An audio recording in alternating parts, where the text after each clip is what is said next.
كده. لكن المكنه اللي بقول لك عليها دي بتعمل كميات، يعني ممكن لتر قهوه ولا حاجه.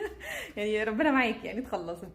ف في مصر انا ما كانش عندي مكنه قهوه في البيت، او اهلي، يعني احنا من مصر مش من ايجيبت، اسكندريه.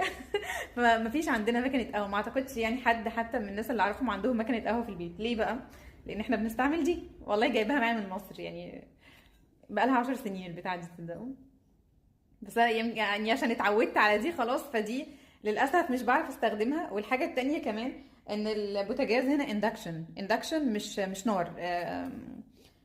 في ليه مواد معينه هي اللي بينفع تحطها على البوتاجاز. الالومنيوم ده ما لو حطيتها مش بتسخن، ما بيعملش اي حاجه.